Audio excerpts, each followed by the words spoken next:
Football is back, and so is winning season at MyBookie. Use promo code Gators at mybookie.ag to claim your deposit bonus for a limited time to get a free chip to use in the MyBookie casino. Bet anything, anytime, anywhere with MyBookie. Gators Breakdown is proud to partner with AG1, the daily foundational nutrition supplement that supports whole body health.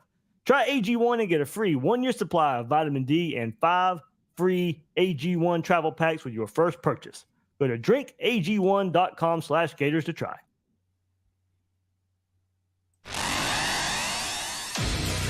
Gators Breakdown, because there's never a dull moment in Gator Nation. The Gators Breakdown podcast is ready to go. I am your host, David Waters. You can find me at GatorDave_SEC. I still get hung up, Will. I mean, do I call it Twitter? Do I call it? I mean, it's been a month now, and I'm still kind of, it's not called Twitter anymore. Everybody still calls it Twitter. It's X. I got to get into the, that's kind of, the intro is kind of a habit, so I just got to say social media, I guess, but it's going to trip me up for a little while still, I think. I was gonna say, just get a Gators Break or a Gator Dave SEC Instagram, and then you can say social media, and it's all the same thing. So yeah, you just gotta be more gotta be more social media savvy, and then it won't matter. Yeah, I'm usually pretty good at that, but I think I've had that same intro. I probably should change it up. I've had that same intro probably since very close to starting the podcast. So it's just been habit for 6 years now.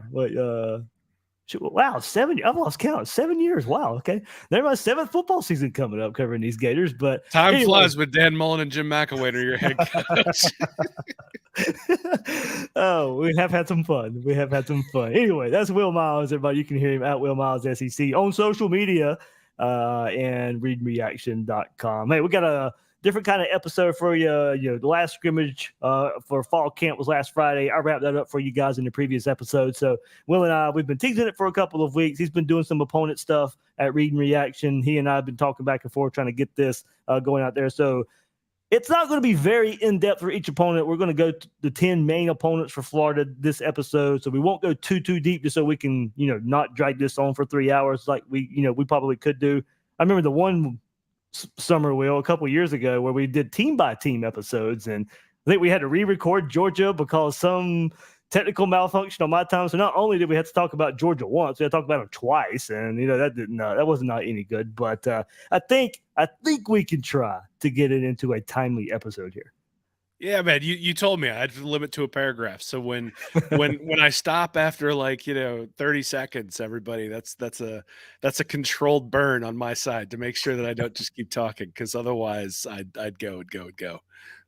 Yeah, we're trying to give you guys, a basic look at these teams heading into the season. Football season starts really this week, week 0. No Florida opponents, of course, except for Vanderbilt. Vanderbilt does play this weekend, so if you want your first look at an SEC team, we'll give you a look for Vanderbilt tonight quickly, but then you'll get to see them play Hawaii this weekend. So you do get to check out one Florida opponent. Then, of course, the Thursday night next week, the Gators get started with Utah. So quick previews right here of the Gators' 10 main opponents. We're not going to talk McNeese. We're not going to talk Charlotte. Ain't no sense in wasting anybody's time on those.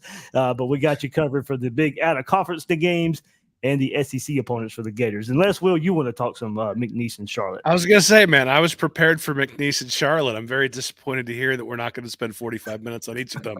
I think we're good. Let's stick to Utah and Florida State. And, Vanderbilt's almost an SEC team. I guess we should talk about them too.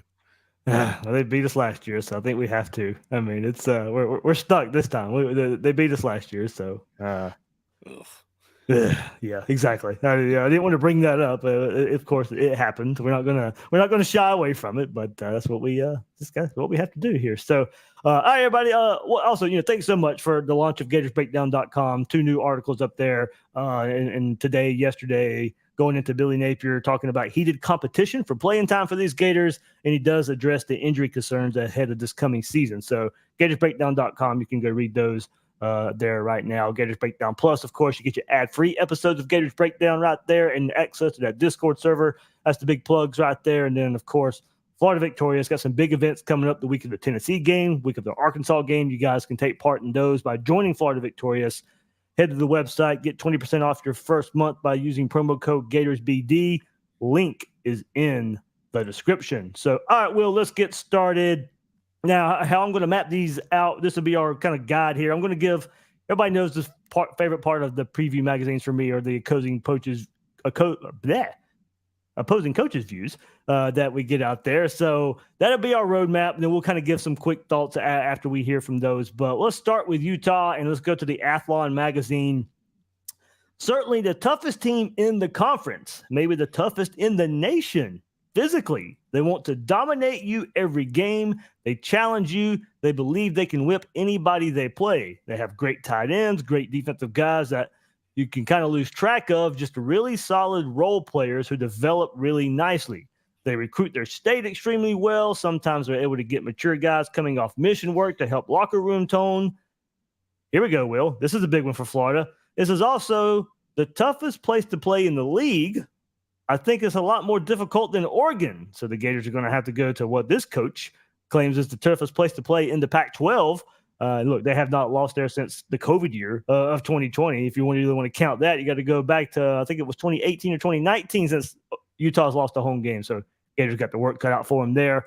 To keep it going here, if Cam Rising isn't hurting in that game, the Rose Bowl, they could have hung with Penn State. If this team had different helmets, I think they'd get a lot more consideration for the playoff and a lot more respect nationally. That was from an opposing coach in Athlon. Let's move to the Lindy's preview. Their quarterback, Cam Rising, is just a gamer, There's nothing unique about him. Not his arm, not his speed. He's just a good football player that people rally around. The team responds to him. I have a lot of respect for them defensively. Always have. I think they do a good job evaluating talent. And they really do a good job of recruiting linemen. I think Ron McBride, the Utah coach from 90 to 2002, which is right before Urban Meyer, started that there, established ties to the islands, and made a Polynesian pipeline. Just a physical, tough, hard-nosed kids, man. Blue-collar stuff. I'm a little jealous. They just have that identity, toughness, run the ball, play action pass, and they have done a nice job of bringing in running backs who fit. That jumps out. So both magazines there will opposing coaches' views, and really to summarize what they both had to say, a tough physical team. We saw it the first game of last season for the Gators. Utah brought that tough physical style of play, really showed off in the second half in that game versus Florida last year. And Gators next week go on to play in that very, very tough road environment at Utah. Yeah, so I think there's a couple of things here. I mean, the defensive reputation for Utah is deserved over time, but that wasn't the case in 2022. They were 90th in yards per play last year. They were 29th, though, in points per game allowed. Usually those two stats are in line with each other, and usually it's closer to the yards per play than it is to the points per game. So I expect them to have quite a bit of recession this year, though Utah's usually been right around 30th over the last few years. But last year, 90th in yards per play. That's right down where the Florida defense was. What have they really added on the defense that's going to improve them a ton this year? I think that's a question that we need to ask ourselves. And then the quarterback position, I mean, both Athlon and Lindy's mentioned Cameron Rising, but nobody really knows whether he's actually going to be out there. And if he is out there, whether he's going to be bringing the stuff to the table that he was able to bring last year. He terrorized Florida on the ground last year, which is one of the things that really kept that game close, kept Utah's drives alive. Otherwise, some of the defenders on Florida's defense who, let's face it, none of us are really writing home about, were able to stay with the Utah athletes, both outside and in some respects the tight end as well. Though Keithy and I can't remember the Keithy and the other guy.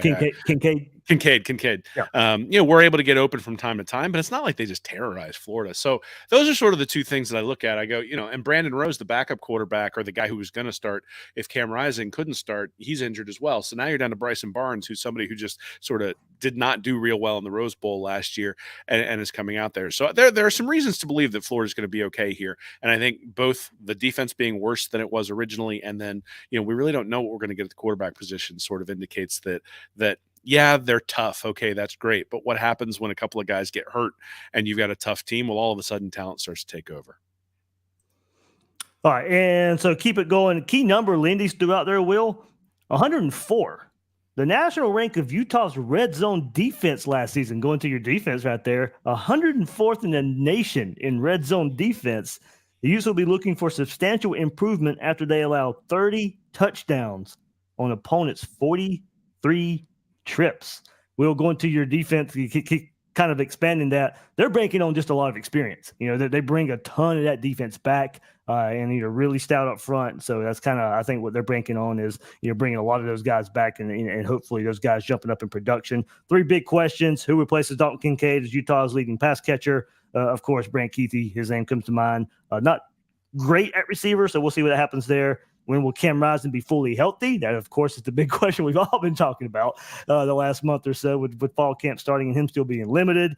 And then who was Utah's next defensive star? Utah still hangs its hat on defensive side of the ball, and Devin Lloyd and Clark Phillips continue a legacy of great Utah defenders in recent years. Cole Bishop, Junior Tafuna, Lander Barton, Connor O'Toole are candidates to become MVP caliber players to disrupt a slew of potent offenses Utah will face. So there we go. There's your Utah look. Anything else quickly, Will, to add there after hearing that stuff? All right. Nope. Previews up next week, man. Here we go. Exactly. We got a lot more. Yeah, both of us got a lot more Utah talk next week. So absolutely. Yeah, there we go. Kind of wet the palate there of some Utah talk. So all right, let's keep it going. And Florida's first conference game, we will skip McNeese, of course, and we will come back to the Swamp as Tennessee comes to town. And we'll go to the Athlon side. And they were legit good last year. That wasn't a fluke or a gimmick. That offense is no more or less a gimmick system than anyone else's. And that's a popular thought out there, Will, is that, it's a gimmick offense and blah, blah, blah. That's what Tennessee's offense is. And, gimmick offenses can produce consistent quarterbacks. And we'll see about that. But to keep it going, I think a lot of coaches are just sore about how they got scored on so much. Joe Milton is not going to be Hendon Hooker, so the ceiling won't be as high. They need to develop more depth at wide receiver to stay creative. This system is like a new age option offense where it's just hard as hell to practice in a single week, and you get burned easily because you're tired. You can't replicate the tempo and pace unless you do it a little bit all season.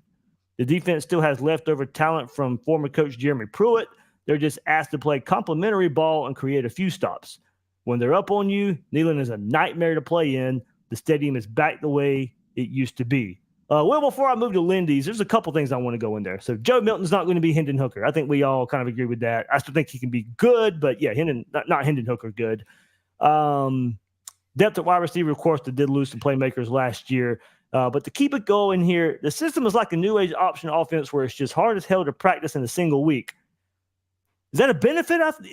Florida plays them early in the season. I mean, of course, you played them last year. There's some familiarity. Austin Armstrong wasn't the defensive coordinator, of course, but you got plenty of other people on the staff played this Tennessee offense last year. You do play them in the third game of the season. I think you could maybe put that prep in toward the beginning of the season. I think that benefits Florida just a little bit. Don't get me wrong. Your full focus should be on Utah at game one. But Tennessee being early in the season might be a little bit of benefit for this Gator defense. I mean, maybe. I think at the end of the day, it's probably more of a benefit for Florida because Milton hasn't had an opportunity to get comfortable yet. Obviously they're playing. What do they play? They play Pitt early in the season. No, not this year. They play Virginia. That's right. They play Virginia. So they do play a Power 5 team, and so they'll have an opportunity to sort of get their feet wet. But it's different when you head to the Swamp, and so this will be Milton's Virginia, and Austin Peay before Florida.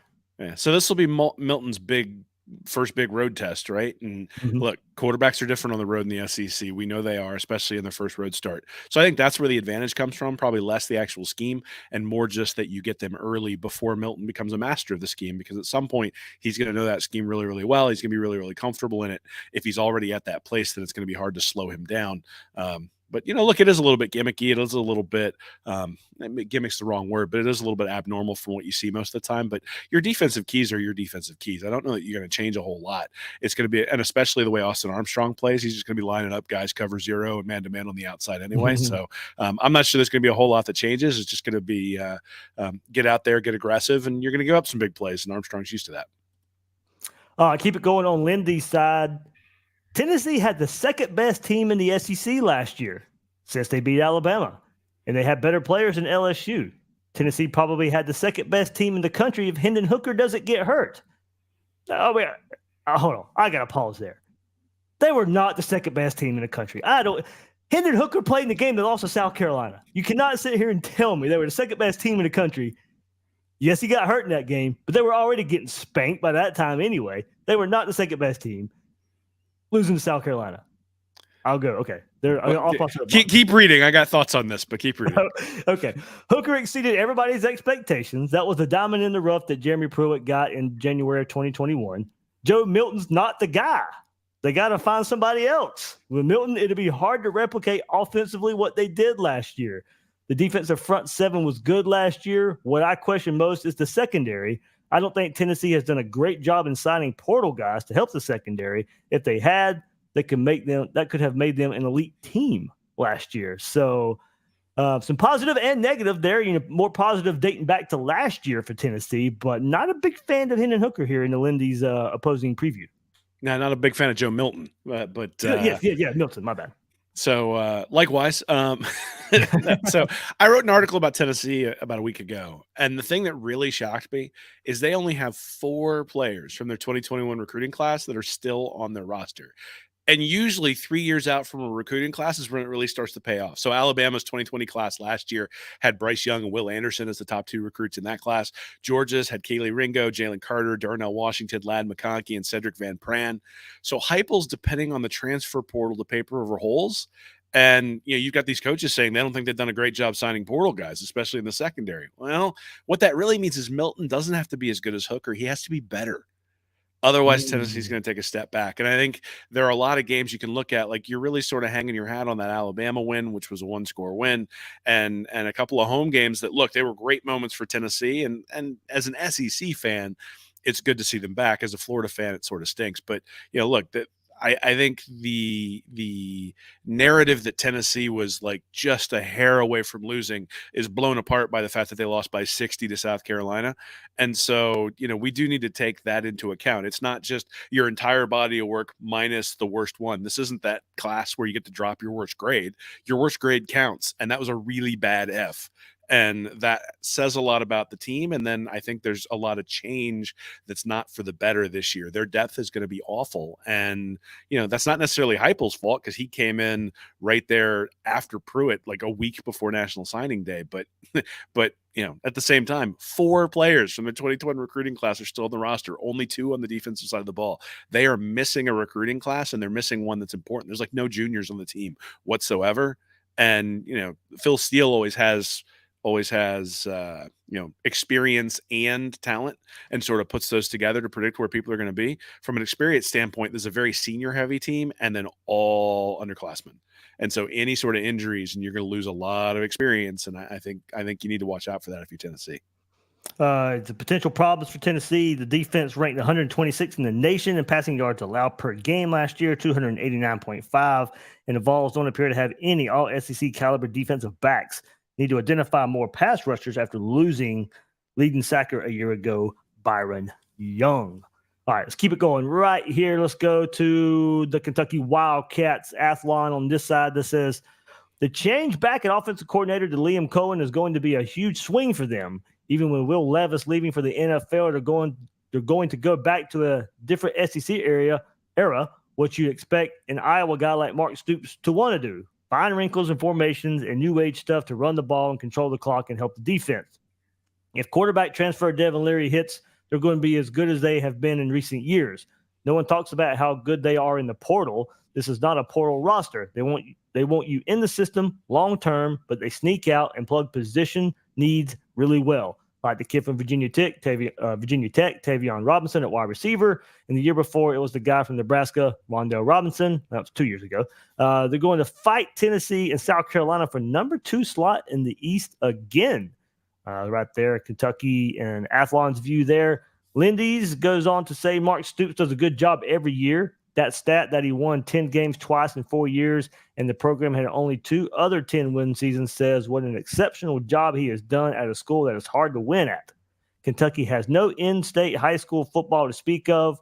Stoops fields good teams, keeps kids out of trouble, does things the right way. They'll be what they've been on defense. On offense, Stoops has managed it pretty well, but that quarterback, Will Levis, is hard to replace. Devin Leary is a gamer, and yes, he'll be a good quarterback in the SEC. They've been a little too conservative, Liam Cohen brings a lot to the table. He did a great job with Will Levis in 2021. Will, where I'm going with this, okay, yeah, good thing they bought Liam Cohen back. I do think he is an upgrade. They did bring in some transfers at receiver. Of course, we know the move at quarterback. How much of that offense with Liam Cohen was Wan'Dale Robinson? I mean, he made his year at Kentucky, turned it into a high NFL draft pick. They got talent at receiver. I'll give them that. They hit the portal. They certainly upgraded their talent at receiver. Is it enough? Is Devin Leary the guy? I mean, hearing good things at a fall camp by Kentucky. They're pretty confident they've got the right pieces in place. Are they? I don't know if it's quarterback. I think it's Liam Cohen. If they take a jump up in offense, like, don't get me wrong, Devin Leary, I think he's a good quarterback. He was good at NC State. Is he better than Will Levis? I'm not sure, but it may be more that Liam Cohen comes back of why the offense takes a jump. Yeah, maybe a little bit. I mean, these guys scare me, if only because I thought Levis was average in 2021 and then he was bad in 2022, and they still went 17-9. Yeah. So if Leary plays really well, they could be looking at another 10-win season. And a 10-win season in the East is going to be in that second spot, sort of like one of those coaches was talking about. But here's the thing. The offensive line for Kentucky was just horrific last season. And they're bringing back a bunch of guys. So they're counting on continuity. But that better be worth a lot, because Levis didn't have a lot of help, even though he wasn't good last year. And that was one of the things that you could point out heading into that Florida game last year between Kentucky. You were like, oh my God, he's got no time. Like, they can't get a running game going at all. And there's guys breaking through free and he can't run around and get away. And look, Devin Leary's a pretty good player, but he's not somebody who's going to get out of the grasp of a defense that's able to break through the offensive line. If Kentucky can't run the ball, it's not going to matter who they have at offensive coordinator, and it's not going to matter who they have at quarterback. They're going to have to be able to run the ball, and the offensive line was really bad last year. So I think that's one of the things that you got to look at if you're Kentucky, or if you're a Kentucky fan. And really, if you're a Florida fan looking at early in the season, are they able to run the ball against somebody who's not just a cupcake? And if they're struggling, if they're averaging 2.5, 3 yards a rush, then I think you get really confident you're going to be able to take Kentucky out. If they're averaging 4.5, 5.5 yards a rush, then you start to get a little bit worried, because what that means is Cohen has been able to bring some stability to the offensive line. And honestly, that's going to be how he improves this team. He's going to improve this team by having quality play on the offensive line. Speaking of that, Will, after ranking 126 nationally in sacks allowed last season, Kentucky added offensive line transfers Marquez Cox from Northern Illinois, Cortland Ford from USC, Tanner Bowles from Alabama, Ben Crispin from Ohio State. With Cox at left tackle, super senior Kenneth Horsey can move back to his natural left guard position. Sophomore Yeager Burton moved to center this spring, with senior Eli Cox shifting back to right guard, where he was a mid-season All-American in 2021. The move of Burton to center was met with particularly strong reviews. So brought in some transfers, moving some guys around on the offensive line is Kentucky. But yeah, if they don't get that figured out, doesn't matter who the quarterback is, doesn't matter if they've upgraded a receiver. They allowed, so it was 126 nationally in sacks. And Will, that was 47 sacks that Kentucky gave up last year. So certainly, hey, we know Florida's offensive line issues in years past, and how that held the offense back. Some when you thought there was talent on the field, but it didn't so much matter with an offensive line there, not playing up to its ability. But they've had a good track record. I expect them to bounce back somewhat. Will it be? I don't even want to say vintage Kentucky, vintage Mark Stoops Kentucky. All right, there we go. I snuck that in there. If they can replicate what we've seen, or close to what we've seen in Mark Stoops' offensive line, then okay, they'll be okay. All right, let's move on to Vanderbilt. As we, Will and I said earlier in the episode, a team that upset Florida last year, Athlon, and their opposing coaches' views said they're getting better, but you have to be realistic. Are they as good as a team as a roster that beats Florida and Kentucky? No, but they hung on long enough to win those games, and they're so much better than that first season team. They took a huge jump from year 1 to year 2 under Clark Lee, but they're going to taper off because of the league. They build their roster and hire coaches and do everything else in the long term with the long term in mind. The biggest compliment you can pay them is that they understand who they are and that there's no shortcuts. They're finally getting some good facilities and acting like they give a damn about SEC football. The defense is just Lee's fingerprint. The offensive identity is all over the map. They want to fight you. That's the sign of a good culture when you come in to play a 2 or 3 win team and they scrap for 4 quarters and play hard. On the Lindy side, I thought that guy Clark Lee did a good job. Vanderbilt is the hardest job in the SEC. The only thing Vanderbilt has going for it is in Nashville, which is the best town in the SEC. And Vanderbilt has the best education in the SEC. Lee did a good job of getting them to 5-7 last year. He's the defensive coach. They're limited with explosive players on both sides of the ball. They play together. They're not flashy. They're starting to show some improvement. They're representing the school in the right way, getting 1 to 2 upsets a year. If you beat Kentucky or Tennessee every 3 or 4 years, they should name Radio City Music Hall after Lee. There have been years when Vandy was not very competitive. That's not the case anymore. Lee is a good coach, and he's recruited better players, and he knows the place. Well, going back to last year, they had the win versus Kentucky. They had the win versus Anthony Richardson, and I just put this together in my head. Those were 2 of the more lovable NFL draft prospects in the country in the SEC. And at season's end, Vanderbilt has a win over both of them.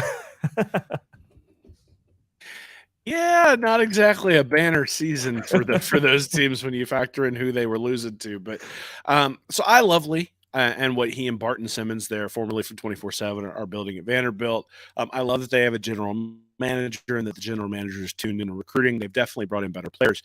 But the thing I look at is Mike Wright was their quarterback last year, who really was the difference maker. He transferred to Mississippi State this offseason, and he was the only decent quarterback on the roster. A.J. Swan had a QB rating of 127. It's pretty close to Wright, but he provided nothing in the running game, so 21 rushes for negative 76 yards. Ken Seals, who's the backup, was even worse in 2021. So without competent quarterback play, the Commodores are going to look like the Commodores. And this year, Florida gets them in the swamp. There's an opportunity to there's an opportunity to sort of get that revenge.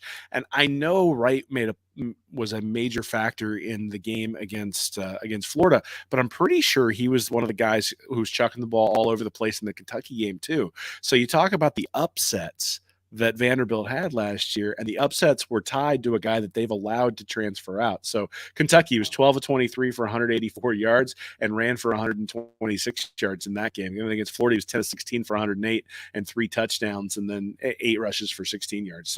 Or for 13 yards. So Mike Wright was a big part of those wins against Kentucky and against Florida, and he's gone someplace else. So this isn't the same team. This would be like, you got a guy like I'm trying to think of a good example, but Will Rogers at Mississippi State, and all of a sudden he leaves. You go, well, it's no problem. It's a Mississippi State offense. It'll be a Mississippi State team.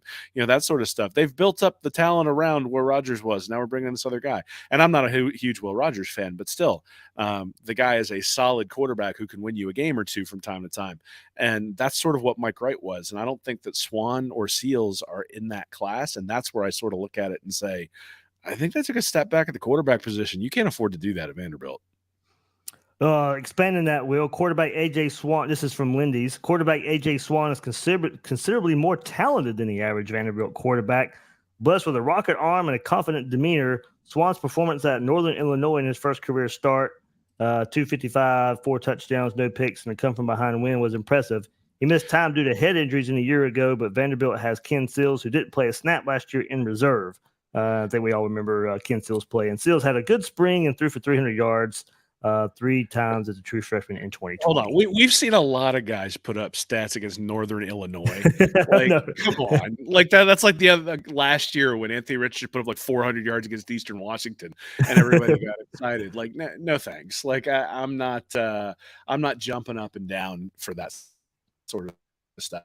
And when you look at Swan, his high school stats, nothing that I'm sitting here going, oh yeah, I'm really excited about this guy. So in my mind, 62% completion percentage his senior year, 61% overall over his 4 years in high school. So a nice player, and certainly a player that Vanderbilt would be happy to have on there. But I think in many ways, he's a guy with a rocket arm that, you're going to see some accuracy issues. And that's what we saw last year. Now, look, it's his first year. He's a true freshman. Maybe he grows from his true freshman year to a sophomore season. But they had a guy there in Wright who was doing things that Swan was not. And I'm just surprised that they allowed him to get away. I figured that'd be a guy that they'd keep there. And, without him, I think they're going to struggle, especially early on. All right, primary strengths, potential problems, and we'll move on from Vanderbilt. Primary strengths, finally, there's continuity. Both coordinators return after a span in which Vandy had a new coordinator on defense for 4 straight seasons and on offense for 5. Wow. Okay, there we go. That's a neat little nugget there about Vanderbilt. Swan could be a star, and Shepard already is. That's wide receiver Will Shepard, by the way. And Taylor is one of the SEC's up-and-coming defensive stars. Potential problems: the defense needs to be vastly improved. The Commodores had fits in coverage last year, didn't show any resounding improvement during spring workouts. Overall, team speed is better, but the league's faster teams destroyed the Commodores in that regard last season. Hey, Florida's a faster team this year than they were last year, so maybe that bodes well for getting back on the winning side versus Vanderbilt. So, all right, let's go to the South Carolina Gamecocks, and on the Athlon side of things, Shane Beamer is a rising star in the industry. It's not like the Steve Spurrier years when they made Clemson afraid, but they're making more noise than any Carolina coaching staff has since.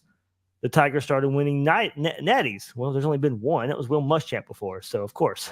So Spencer Rattler is wildly inconsistent. Can they lock him in and keep him productive? That OC, Daryl Logans, I think that's how you pronounce it. He came from Arkansas. Has a wide resume, some NFL stuff, some Browse air raid stuff. They lost a lot on defense. It's hard to plug them in as that for sure number 2 team in the East when they're dropping portal guys on defense to power programs. What they did last year could be the launch point to change the perception, but they have to manage the swing. That's the secret. That's the secret when you're a non-traditional power. Shane can make them run through a wall for him, but the trick now is to win all the games you're supposed to and not have that typical South Carolina loss. On the Lindy side of things, Spencer Rattler can make all the throws. His problem has always been turning the ball over. He'll make so many good throws and create explosive plays, and then he'll throw some bad ones. Defenses have to make him pay when he does that. Nobody made him pay the last 2 games against Tennessee and Clemson. I think losing Freddie Kitchens to the staff is a big blow. I know for one thing, South Carolina fans do not think that at all. They were kind of glad to see Freddie Kitchens on the way out. The former NFL head coach spent 2022 with the Gamecocks as an offensive analyst that left for a job as a run game coordinator at North Carolina. Now, look at what South Carolina did the last 4 games, and you see a lot of flavor of Freddie Kitchens in what he brought from the NFL. But Shane Beamer has done a heck of a job. Can't say anything but good things. Players like him. South Carolina's a hard job, and for him to do what he did, you got to take your hat off to the guy. Yeah, I mean, it all comes down to Rattler, and really the thing for me is that I think there's a narrative that Rattler turned the corner against Tennessee, and that doesn't really ring true to me. So in 4 of his last 7 games, he had a quarterback rating of 118 or worse. That includes 104 versus Texas A&M, 108 versus Missouri, and 116 versus Florida. So not exactly the SEC elite defenses last season. He played okay versus Clemson, had a QB rating of 148. He was great against Vandy and Tennessee, but this isn't Joe Burrow at the end of 2018, sort of pretending what was to come in 2019, where Burrow all of a sudden in his last 4 games played great and then carried that over into 2019. That's not what you see when you look back at what Rattler did in his last 4 or 5 games of the season last year. He was still inconsistent. And so I think he's going to stay inconsistent, which means that if you're an opponent, you get good Rattler, you're screwed. But if you get bad Rattler, we'll all be excited about getting a big win. And that sort of, quote unquote, South Carolina loss is coming at some point along the way because Spencer Rattler's the quarterback. Like, he's a very gifted player, but he's incredibly inconsistent. And I think there's been this narrative that, oh, he turned a corner. Look at what he did. Now, I mean, he did turn a corner in that Tennessee game. He was completely unstoppable. But on either side of that Tennessee game, he was not unstoppable. And I think that's something that we need to keep in mind, given sort of what South Carolina is and what they're not, right? I mean, from a talent perspective, South Carolina is middle of the pack SEC, which means they're going to need elite quarterback play in order to be successful. And the good news for them is they can get elite quarterback play sometimes from Rattler, but I think the bad news is sometimes he's going to throw a stinker, and you just got to sort of hope, if you're Florida, that your defense can either force him into that or that he gives you one and you're able to get a win because, obviously this year's on the road for Florida. I'm going to go to potential problems, Will, because I think it speaks well for Florida, and we saw it in this game last year versus South Carolina. Potential problems. Several positions are inexperienced or lack depth, which are problems that tend to be exposed in the SEC. The defensive front is a big question mark, especially on the edge, but so is linebacker. Hey, Florida's a running team. A weak front 7 is what they're saying here for South Carolina. Could we see a repeat of last year? Going to that, Will, the key number is 5 for South Carolina. That is consecutive seasons in which South Carolina has finished 11th or worse in the SEC in rush defense. Teams don't win big without stopping the run, and it's going to be a challenge this season with a largely new front seven. So remember that big Trevor Etienne run last year? Maybe some more. Maybe some more when Florida goes to Columbia to take on South Carolina. So, all right, there's the first 5 teams of these 10 of the major opponents for Florida. We got 5 more. But before we do, football is back, and so is winning season at MyBookie. NFL, college football, and a brand new cash out system give you options to bet and win all season long. First 2 legs of your parlay hit, well, then cash out early and use the funds on another bet, or let it ride for the chance at a bigger payday. Use early cash outs as a tool to stay in control of the action at MyBookie. To get started, go to mybookie.ag. Go there now and register for a free account. And when you're ready to make your first deposit, just use promo code Gators to grab a welcome bonus. That welcome bonus is on the house. That's promo code Gators to claim your deposit bonus. And for a limited time, get a free chip to use in the MyBookie casino. You can bet anything, anytime, anywhere with MyBookie. Gators Breakdown is proud to partner with AG1, the daily foundational nutrition supplement that supports whole body health. With 75 high-quality vitamins, minerals, and whole food sourced ingredients, AG1 is raising the standard for quality in the supplement category. It replaces your multivitamin, probiotic, and more in one simple, drinkable, manageable daily habit. I now start my day with drinking AG1, and after pairing it with exercise and diet, I'm ready to tackle these busy days of football season. If a comprehensive solution is what you need from your supplement routine, then try AG1 and get a free 1-year supply of vitamin D and 5 free AG1 travel packs with your first purchase. Go to drinkag1.com/Gators.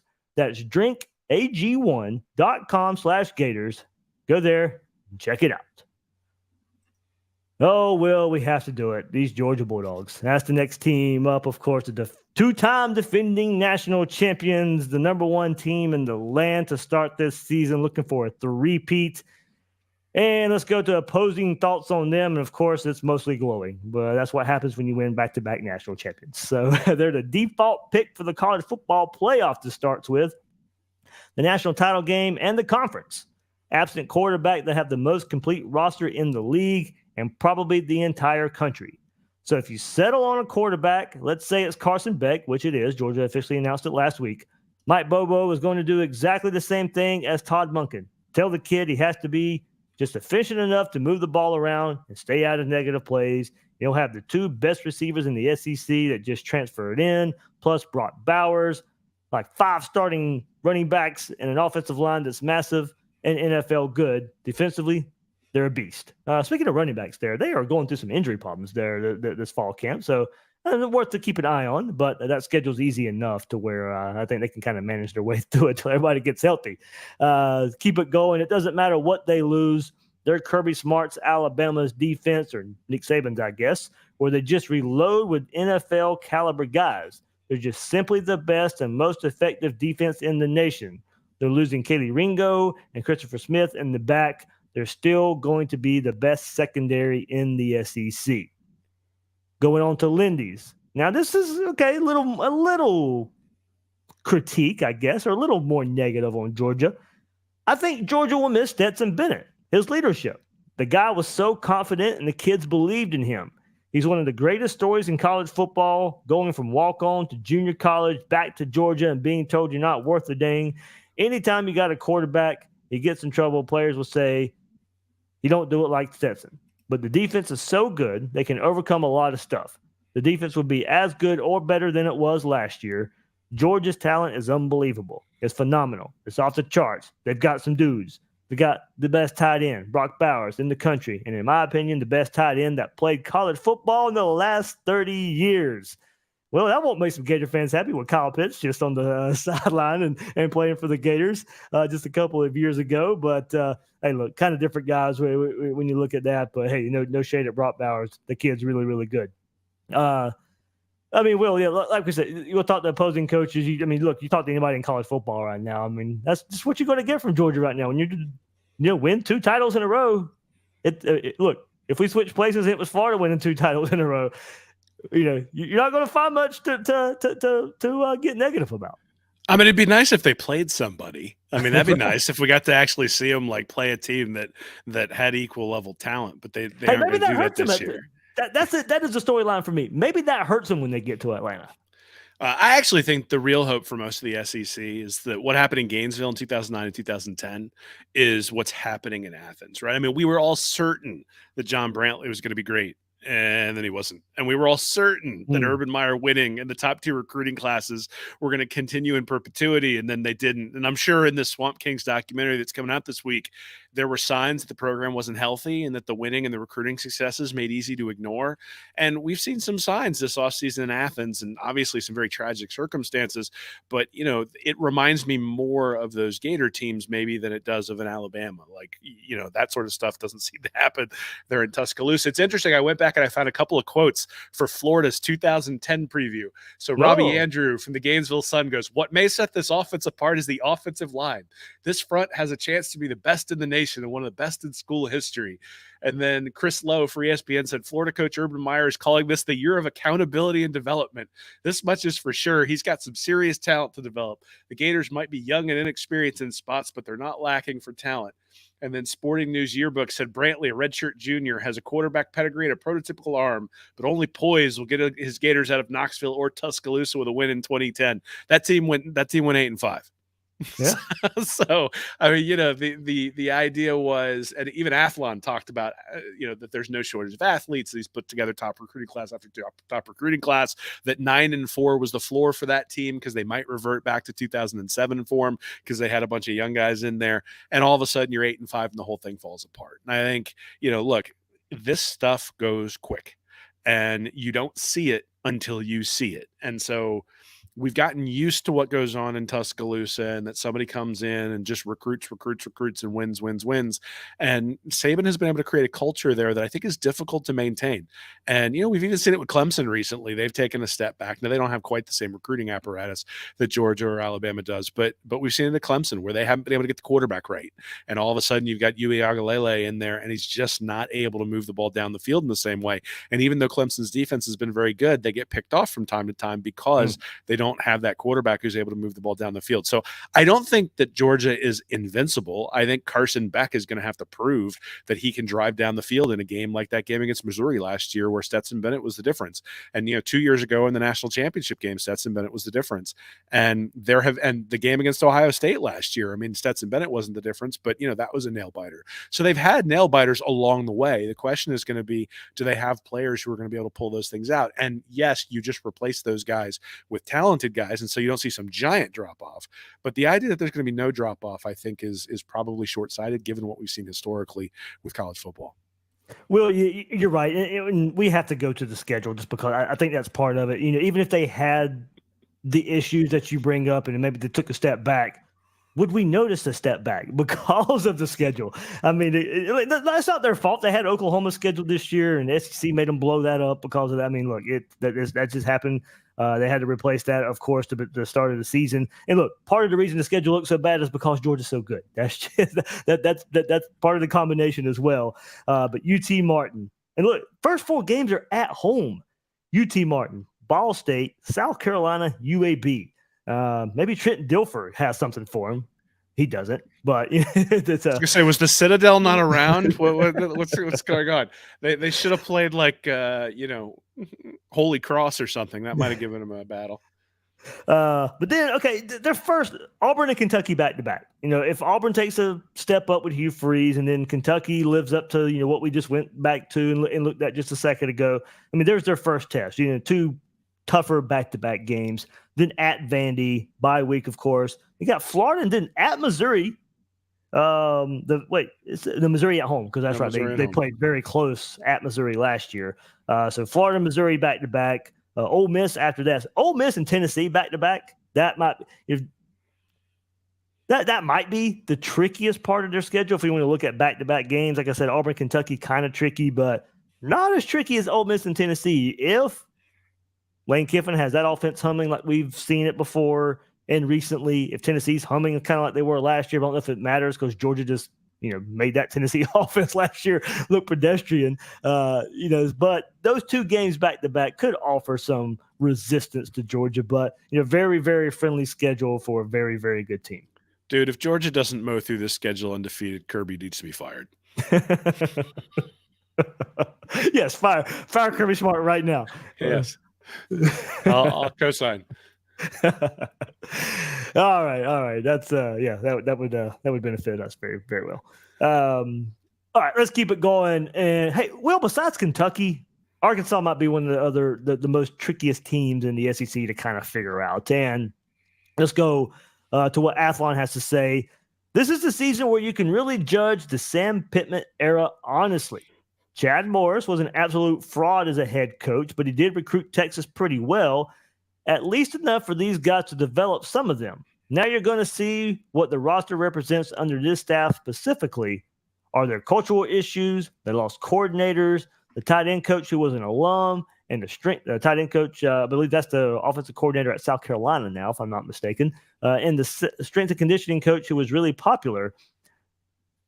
Oh, here we go. New offensive coordinator Dan Enos is a big swing from what Kendall Briles had them doing. I remember when Dan Enos was at Miami, and he was supposed to go all crazy on us in 2019, but that didn't happen. So the first question you ask is if they're going to have the personnel for it. If you're going to slow it down, do you have the bodies to match? Pittman is a great motivator, but it's a little concerning to see him try to copy some of the Georgia stuff at Arkansas. Those are wildly different situations. This is a big year to define his run there. And we move to the Lindy side of things. I think Sam Pittman has done a phenomenal job at Arkansas. He's a special guy. He does things the right way. They should have head coaches in high school watch how Sam Pittman operates. Former DC Barry Odom did a remarkable job for the talent he had. He did more with less, as good as anybody in the league on either side of the ball. And now he's gone. And the new guy, Travis Williams from UCF, does, well, we'll see. It'll be interesting. He's a rah-rah guy. I don't know what they'll do on defense. KJ Jefferson, the one thing he does is compete, and he has the ability to pull a rabbit out of a hat. He's a pretty good dual-threat quarterback. I coached against him twice. It's a headache. We beat them both times, but he's a headache. So that's actually underrating KJ Jefferson, I think. He is by far the best returning quarterback in the SEC this season. He had quarterback ratings of 165 each of the past 2 years, which is way above average. So Hendon Hooker had a QB rating of 176 last year in a special season. But KJ Jefferson's also run for 1,300 yards over the last 2 seasons as well. And that's while playing in the SEC West with an inferior roster. So anytime you have a player like that who can carry a team, they're dangerous, which means Florida has to show up ready to fight, because that's something we've definitely seen from Sam Pittman's teams. Now, look, Kendall Briles has been the offensive coordinator there the last couple of years, and obviously bringing in Enos. Is he going to be able to do the same things with KJ Jefferson? But I just look at that and I go, because Arkansas hasn't had like a 10-win season under Sam Pittman, I think people dismiss what KJ Jefferson can do. He's by far the best returning quarterback in the SEC this season. Will, something I want to go to and just kind of looking at it, if Lindy's is accurate here, talking about KJ Jefferson and what he is, as you mentioned, probably the best returning quarterback in the SEC. But you know how many returning starters they have besides him on offense? 3. 3. He's part of 4 returning starters on offense. And keep going to potential problems. The large group of relatively inexperienced receivers look good in the spring, but can they gain Jefferson's game day trust? Although the Hogs allowed 294.7 yards per game, worse than the FBS, the secondary did not get a substantial upgrade. Will more experience in the new system be enough? So as I said, one of the enigma teams right here for in the SEC for me, Kentucky, as you said. I mean, and we know it. Quarterback can make up for a whole lot. So yeah, KJ Jefferson might be one of the 4 returning starters on offense, but hey, look, it is your quarterback and one of the best in the conference. So he can make up for a good thing for things on that offense. But yeah, that's an interesting team to. And look, that game is so late in the season. We'll know exactly probably what Arkansas is at that point. And we'll get your thoughts about it. Any worry about that game being the week after Georgia? I mean, Florida went on the road at Texas A&M last year and got a win the week after playing Georgia. But a lot of times that's that's a sore spot for Florida. We're putting so much emotion to that game in Jacksonville. Now, the only thing that concerns me about that game is that apparently I'm old because I just don't like those black uniforms. I knew you were Like, going with that. I knew it. Yes, I knew you were going there. I don't like them. I don't know why, but you know, because I thought I would like them, but I don't. And my nephew immediately sent me a text when it came out with a bunch of fire emojis, and I'm like, "You like those things?" He's like, "Those things are so awesome." So I'm gonna end up getting one for my nephew. But yeah, that's what I'm concerned about, buddy. I think Arkansas is gonna show us who they are, and who they are is gonna be a middle of the pack SEC West team. Now, am I concerned? I mean, I'm concerned because I think Florida might be a middle of the pack SEC East team. But from the standpoint of like, am I extra worried coming off the Georgia game? Nah, I think if you get your butt kicked by Georgia, you're embarrassed and you come out and you play hard. And if you win against Georgia, hey, you're riding a high and you come out and you play hard. So, there have been a lot of things we can criticize for Billy Napier. And I think the only time you can criticize that the guys came out and didn't play hard was the bowl game against Oregon State. And even then, I think they played hard. They were just overmatched because of some of the guys who were sitting out. So, I expect them to be able to get up for that game, even though it's right after the cocktail party. Yeah, all right, let's keep it going. A few more teams to get through right here. Let's go to the Bayou Bengals of LSU. On Athlon, the quieter things are, the better for Brian Kelly. LSU was trending up in every category, and he did really well for his first year in the league. This is a really smart, really talented coaching staff, and the head coach should get more credit for assembling the staff. Getting Jaden Daniels back will let them open up the book a lot more. They were really tight to start the season last year because the offensive line was a fresh mess. Now they've been in the fire, so you expect them to have more confidence. They have the best defensive player in the conference in Harold Perkins Jr., if not the entire sport. Oh, that one still hurts. So that helps. There's a problem area. It was definitely special teams. Look at FSU in the Georgia games. They ended up a lot on opposing teams' teach tape for what not to do. The title game showed that they're not a 1A roster in this league, but this is the year where they can convince top talent they're consistent and serious. And we go to Lindy's. What Brian Kelly did last year to me was miraculous. It also shows you what can happen in the transfer portal. It's a different age in college football. No more so-called rebuilds in college football. You can flip it in 1 year. What used to take 5 years, you can do in 1 year. Jaden Daniels returning. I would say he absolutely gives them a chance to repeat. That position is the most important on the field. If you got a quarterback, you got a chance. But LSU is not near what LSU used to be, talent-wise. What they did last year shows how far the SEC West has fallen. Kelly proved himself last year with the game management in the SEC when he beat Alabama. Well, it's kind of contradictory to me a little bit. They give him so much praise and then say, well, the reason he did it was because the West was down. But yeah, credit to him for turning around in year one. Major surprise. Unfortunately, it was a Florida game last year where it kind of just seemed everything clicked for LSU, and they were kind of on a roll since that Florida game. Jaden Daniels kind of coming out party, converting third down after third down on that defense in the swamp last year. But interesting, my biggest question for LSU is, does Jaden Daniels have another – does he have another step in him? I mean, big improvement from his Arizona State days to coming to LSU. Tougher conference, tougher defenses, but he was one guy who – took advantage of the talent around him right there at LSU to take a big step up last year.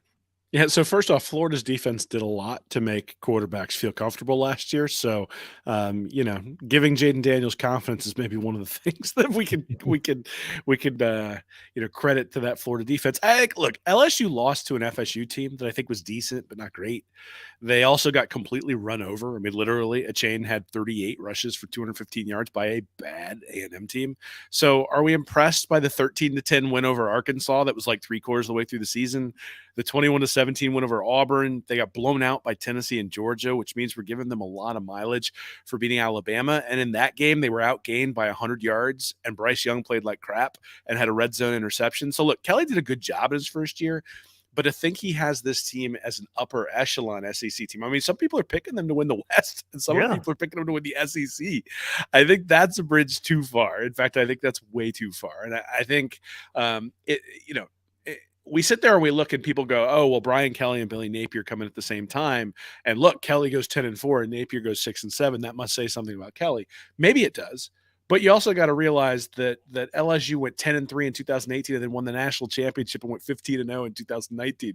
They're much closer to major significant success than Florida is, and so those rebuilds are completely different. So I just look at it. I think they took a really nice step forward next year. I think to expect them to do anything more than 9-4, 10-3 is probably expecting too much. I think they're going to be a good team. I don't think they're a great team, and I don't think they showed they were a great team last year. I think they showed they have great players at times. Perkins, like you mentioned, is somebody who every time I would just watch him play, I'm like, oh, I can't believe he's not a Gator. But other than that, I look at it and I go, there's nothing on LSU's team that's any better than what's on Florida's team or a whole host of SEC teams. And so they're going to be in dogfights every week, and I expect they're going to come out on the short end a few times this year. I'm thinking they're probably 8-5, 9-4. I'd be very surprised if they go 10-3 or better this year. Ooh, I'm a little higher on them than that. I would have had no issue anybody picking LSU to win the West. I said that back at SC Media Days and all. I have no issue there. So hey, everybody, there's one team we are very different on. So we haven't really kind of compared what we thought about teams there, but that's kind of where it's first time it's kind of come up naturally. And I'm a little higher on LSU there. But will potential problems here, Lindy's LSU is still looking for an explosive running back to emerge. This is interesting because just run a counter. yeah. Look, I mean, LSU, and we know it because we play them every year, but these are trends that is weird to see. LSU still looking for an explosive running back to emerge. There were years and years where they had good running backs.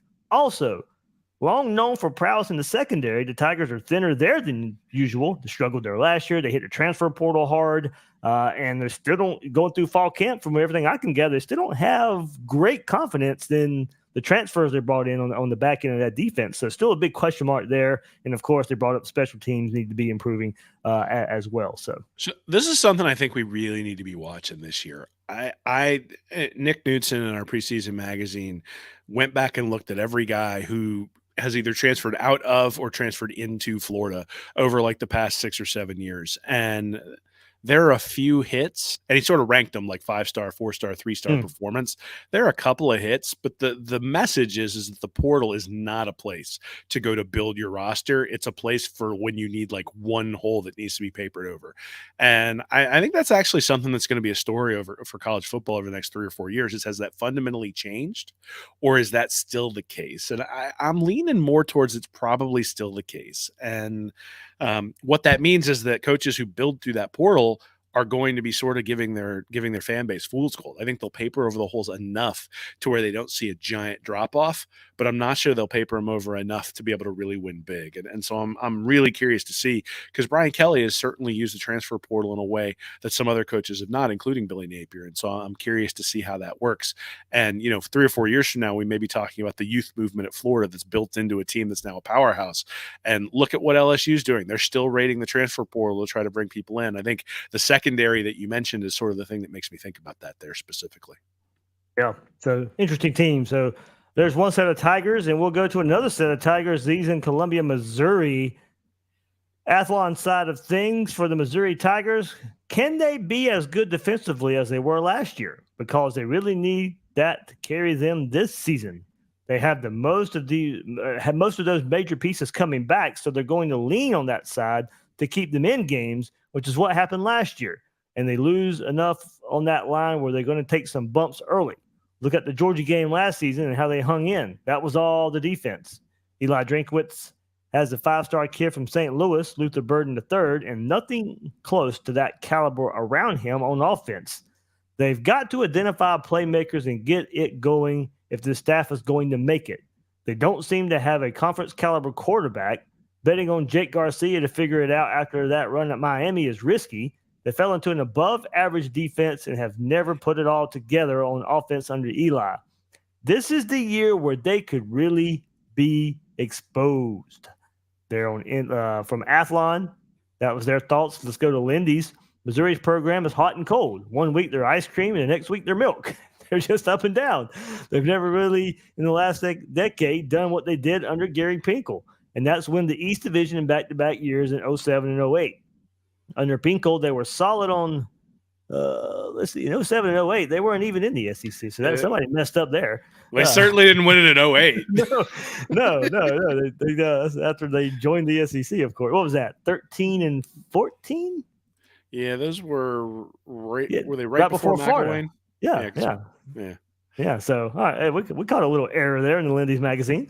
Funny how we can come up with that in our heads too, Will. Right when we hear that. Under Pinkel, they were solid on offense, pretty strong on defense. Their defense in the SEC is a really good one week. Really good one week, really bad the next week. With that style up-tempo offense, that's not a good thing. Quarterback Brady Cook is talented and he can beat you. He doesn't have much of a supporting cast. They gave Eli a contract extension, so they must believe in him. He's an offensive guy, so they should score points, but I don't think he's a great recruiter. I don't know that Eli can do what Pinkel did. So, Will, going into opposing coaches' thoughts on Missouri, they don't seem to think too high of this team out of Columbia. So first off, I checked. It's 12-2 in 2013, 11-3 in 2014. Those were the years where they made it to the SEC championship game and then got absolutely slaughtered by much, much better teams. So you were talking about LSU getting a lot of credit, but also the SEC West was down last year. I think you can do the same thing for Missouri back in those Gary Pinkel days. But I mean, look, I'm not a fan of Drinkwitz for a bunch of different reasons, but the biggest is he hasn't made Missouri any better. So you look historically, he took over an Appalachian State team. They'd gone 47-16 under Scott Satterfield, who then left to go to Louisville and went 12-1. So he said, hey, there's some hope here that he can do something. Then he took over a Missouri team. They were 25-25 under Barry Odom. They've gone 17-19.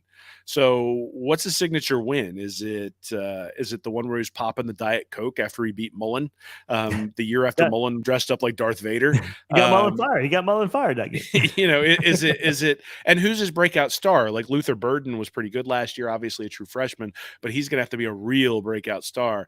And really, the thing is, if you're relying on 1 or 2 5-stars to raise the entire ship, you're going to be disappointed. And that's what you see with this roster. It's really just devoid of talent. Brady Cook isn't going to be the winning answer at quarterback. Neither is Garcia. So they're going to get below average quarterback play. I don't think their defense is really as good as it showed last year. So I just look at it and say, Drinkwitz hasn't made them any better. They're a 500 team. I would be shocked if they did anything other than 5-7, 6-6 this year.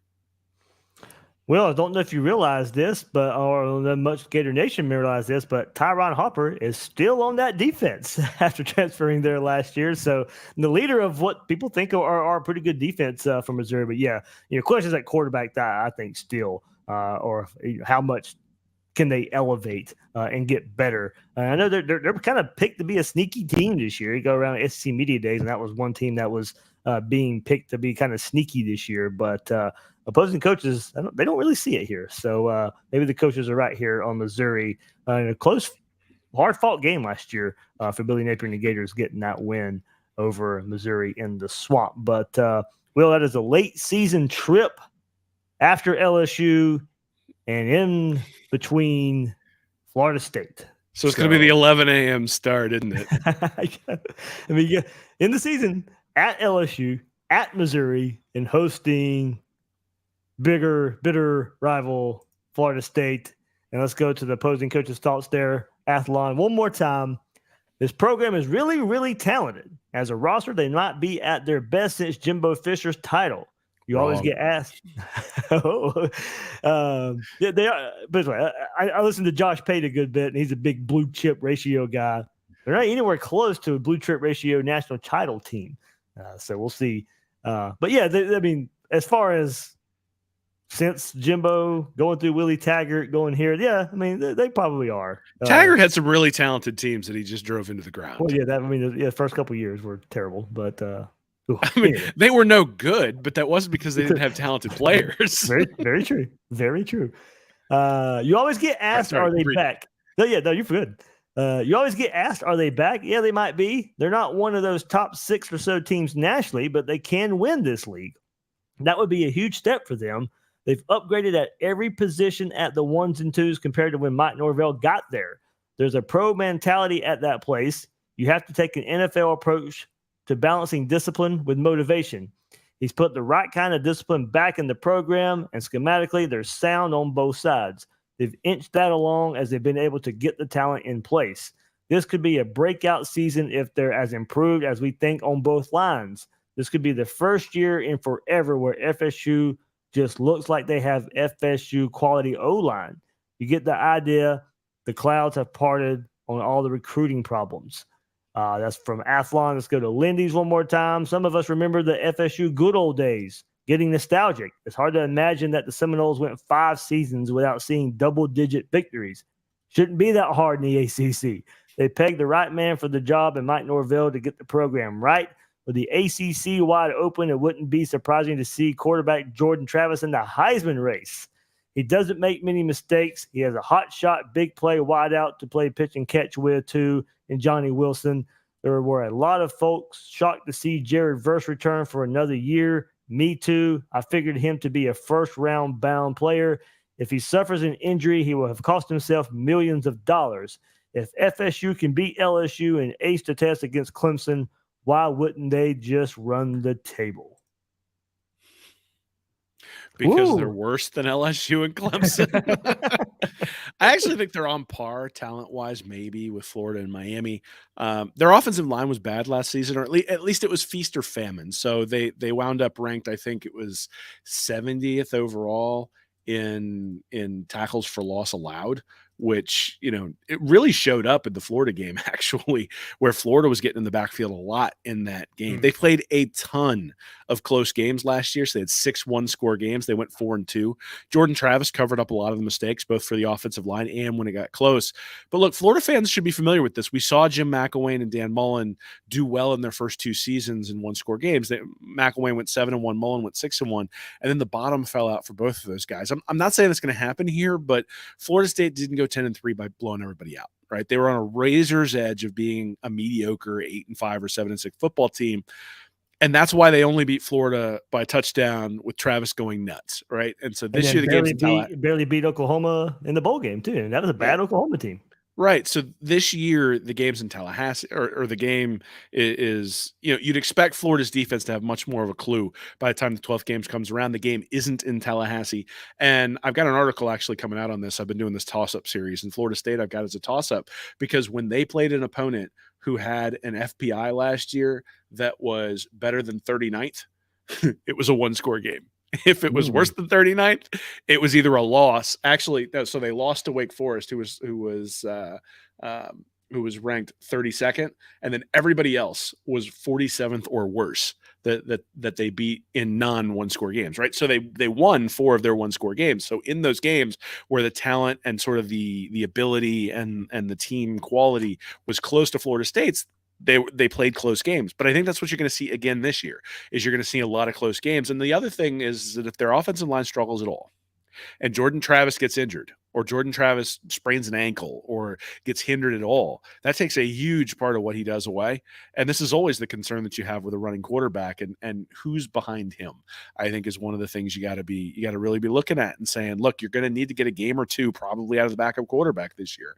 And is Florida State going to be able to do that? So I think Florida State's going to be a good team this year. I don't think they're going to be a great one. It's almost identical to what I said to LSU, which is interesting because they play each other to start the year, and they had that 24-23 barn burner with the LSU player just dying when the field goal didn't go, when the extra point didn't go through.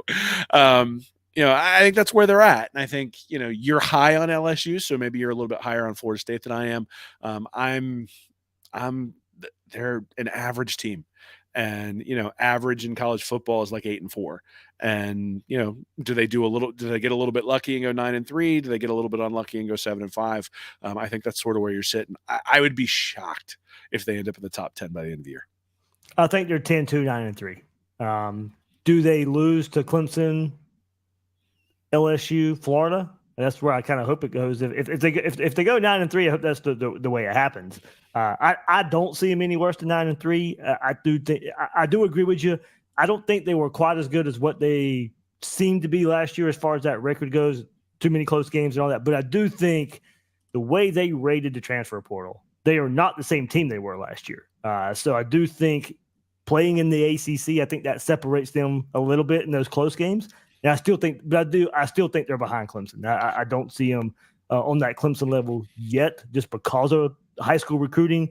They're an interesting case study, Will, because of how much they've hit the portal the last couple of years, how much they're relying on the portal. And that's why they're not quite the same team as last year. Well, and again, though, I still think that Jordan Travis was covering up a lot of holes last year. Yeah. So even if you think that he's no longer going to have to cover up those holes, well, you still, especially on the offensive line, you still need to bring some level of continuity there. We always talk about that's a continuity position. That's one of the things that worries me about Florida this year is that there's no continuity on the offensive line outside of Agrican and Barber. And so they're sort of dealing with the same thing. And so are they going to struggle? No, maybe by the time they get to the Florida game, they figured all that stuff out, right? Yeah. Which if Florida had gotten them in the first game last year, it probably would have been a much different story. But yeah. I still go back to that was not a good Florida team last year. That was not a good Oklahoma team last year. And both of those teams essentially were equivalent to what Florida State was. It really wasn't even that great of a Clemson team either, especially when you think about Uiagalelei being there at quarterback and how he struggled. So, I mean, their best win was LSU to start the season. And if they play that game at any other point in the season, I'm picking LSU to win that game. Don't get me wrong. I can't take that win away from them. Much like Florida and Utah, I can't take the win away from them. If they play that at any point in the other part of the season, Utah probably beat Florida. But that's how it goes. So, well, it's funny. So when the top 25 came out this year, the AP poll, I saw in a tweet, and I didn't go back to verify, but somebody said, and it was somebody that I respect, said that, don't worry too much because only 10 of the teams that were in the top 25 finished in the top 25 last year. And the reason is because, especially at sort of this level of recruiting and this level of program, there's a lot of variation. And we see that every year in the SEC, that the teams that recruit 3rd, 4th, 5th, 6th, 7th in the conference sometimes go up, sometimes go down, and it all depends on who they've got and who plays well. And look, I still think Florida State is going to need a extremely good performance from Jordan Travis all year long to replicate what they did last year. I'm doubtful that happens, but hey, if he does, I'll tip my cap to him, and hopefully we still get him in Thanksgiving weekend. Yeah, I just think they're better than the teams are supposed to be better than, kind of a traditionally better than, like open up with LSU. So like I said, one of, I think, could be where their losses. Southern Miss a win. Boston College, I think, is a win. I think they lose to Clemson, Virginia Tech, Syracuse, Duke, Wake Forest, Pitt, Miami, North Alabama, and then Florida. They play in the ACC. I think they take advantage of it. I do think they beat the teams they're supposed to. So here's what I'll tell you is that the film last year, Wake Forest played Jordan Travis in a very specific way.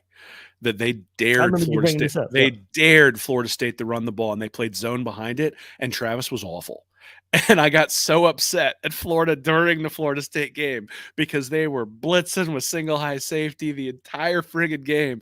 And every time they almost got home a bunch of times to Travis. And then look, the secondary is nowhere to be found as he runs around the edge. Wake Forest just said, we're going to make you go 12, 13, 14 plays down the field in order to beat us. And he couldn't do it. And Wake Forest ends up winning by 10 points in a game that really wasn't even that close. Now, it was a little bit earlier in the season, and yes, Florida State got better, but I think that's the one you actually want to look at because I think Wake Forest had the formula on how to beat Jordan Travis. They figured out how to make him struggle because when you make him fit into tight windows, he's not a guy with a cannon arm. He has to make good decisions. If you can close those windows, then all of a sudden you're making him make quick decisions. And look, if you can get home with 4, then that makes a difference. And Florida wasn't getting home with 7 last year, so I'm not sure that they had the option of playing that kind of zone. But there is a formula to make Jordan Travis struggle. At least there was last year. And maybe he's gotten better this year, but there was last year. So that Wake Forest game is if you're a Gator fan, and that game's on at noon or 3:30 and Florida's on at night, that's what I'd flip on and just see how's Wake Forest playing, because they had consistently 5 defensive backs 10 yards deep for like the entire freaking game, just daring him, throw it in front of the sticks. We're going to close these windows. You're not going to get us to give up big plays. And every time they shifted into anything that resembled any sort of single high safety, Travis picked them apart. And you could see that consistently. Miami did that too. Miami decided to play a bunch of man-to-man, and Travis just picked them apart and absolutely obliterated them. And I think there are some holes there, and I'm interested to see whether Wake Forest goes back to that well this year and whether Jordan Travis has figured out how to solve that riddle. Yeah, and Jared Verse is so good. By the way, they pointed out that they did struggle when he was injured last year, missed some games. That's a lot of the games they struggled in as well. So him staying healthy is very, very big for that defense. There's not a lot of experience. They got some good linebackers that start, but not much behind those guys either. So if they get the injury bug on defense, that could really change some things.